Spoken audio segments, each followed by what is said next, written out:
Hello everybody, welcome back. It's Friday. I'm super excited to start relaxing, but first I must do my duty and make this video.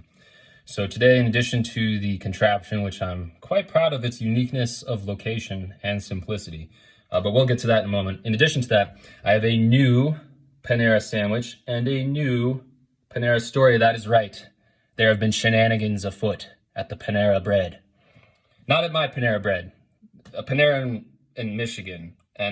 But anyway, I'll get to that. First, the Garden Caprese melt. This sandwich, this half sandwich, costs you $7.29. It gets 2 slices of tomato, a little bit of mozzarella cheese, some garlic aioli, some basil, comes on the ciabatta bread. It has a new greens blend. It's 2 parts romaine, 1 part iceberg lettuce. It's pretty tasty. And then it also gets the balsamic vinaigrette at the end there after it's done toasting. But let's go ahead and take a bite.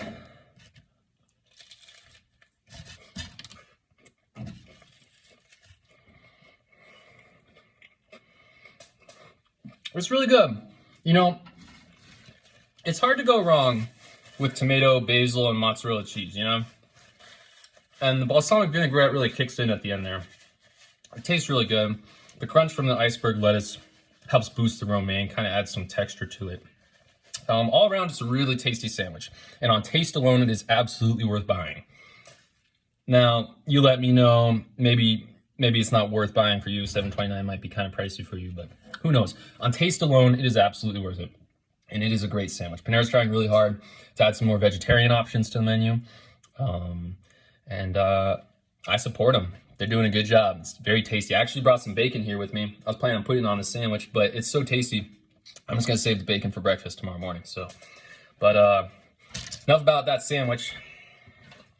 Time to get into the story. I know. Oh my God, he's holding a piece of paper. He's actually gonna read off of a script. Oh my God. Yeah, I know. I didn't make this script myself. That's probably, yeah. So I was given this. Not gonna tell you by who. Could get them in trouble. Who knows? It's technically not confidential, so it's kind of on Panera Corporate to make it confidential. They don't want us posting this on the YouTubes. But anyway, a little bit of background context. This takes place in Michigan on April 22nd, so this past April. And the person who wrote this was being kind of questioned about what happened, so she was speaking in the first person. So I'm going to be reading this as if it's in the first person. Buckle up. That's all I can say. All right, let me just get comfortable here. Good afternoon. This afternoon at approximately 11:55 a.m., a man called the store phone saying he was a U.S. Marshal and asked me if I was the manager, and I said yes. Then he asked me to take the call into the office. Once I was in the office, he said that someone at our cafe has been laundering money and that he and his team have been working with, I'm gonna use a fake name here. I'm gonna use my own name, actually.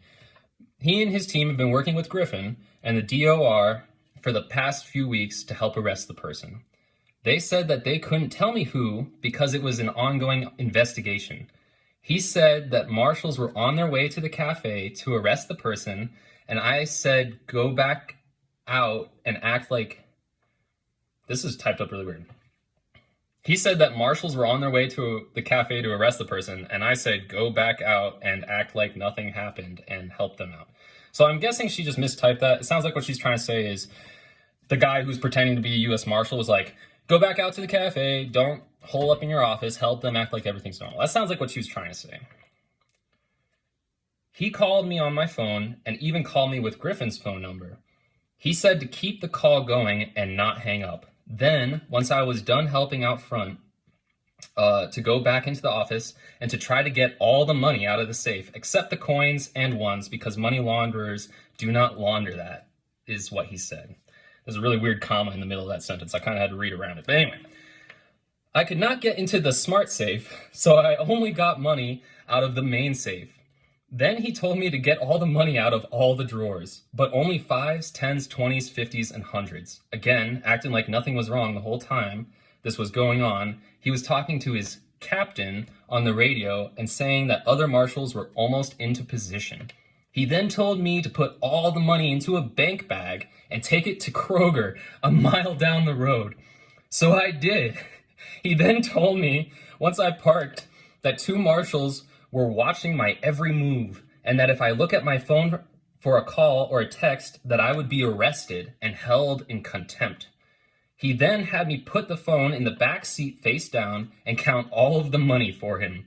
Then, after I had to go inside and put the money into the Coinstar, which is like a machine that turns it into Bitcoin, just so you know, and transfer it into Bitcoin, using a phone number and a code he gave me. I still have the 3 receipts with the total amount. When I got back into my car, he said they arrested the person and that I needed to hang tight, comma. She doesn't know how to use commas, comma, then he hangs up. There should be one there. I immediately called Griffin. I asked where he was and if he knew what was going on. He obviously said no. So then I told what happened. I will put the photos of the receipts below. So basically, a guy calls Panera. He's pretending to be a U.S. Marshal. He's like, can I speak with a manager? A manager happens to already be on the phone. So she's like, I'm a manager. He says, go into the office. She says, okay, I'm in the office now. He says, give me all of your money, basically. He's like, we're conducting this investigation, this money laundering investigation. We need you to collect all the money in the store, which actually came out to about $6,000, just so you know. And we need you to just, get in your car, take all that money, walk down to Coinstar, transfer into Bitcoin and put it on my phone for me. And of course she did all that because I guess she's just an idiot.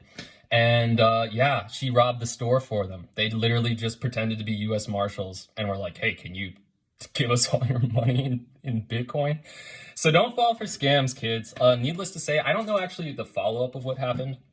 That was kept pretty confidential, but I can pretty much guarantee that she was at least demoted from manager, because that's a pretty crazy thing to fall for. She might still be working at that Panera. Who knows? I don't. It's wild. She robbed Panera because a U.S. Marshal told her to. Wild. So yeah, it's like when like the Indian scammers call you and they're like, we need $500 in Apple ID cards. Like, I can't believe it. I really can't believe it. Anyway, that's the story. That's the sandwich. I'm going to show you the contraption. It's simple, but I'm proud of it. I'm very proud of it. And I guarantee you people never guessed where I put it. Let me just carefully undo this. That way I don't. There we go. Oh, yeah. Oh, my. Okay. Yeah. You were in my microwave this whole time. Look at that. Look at that. So simple. So cheap. So rustic. Yeah, I was filming this in my microwave. That's it. I'm gonna go relax now. You should too.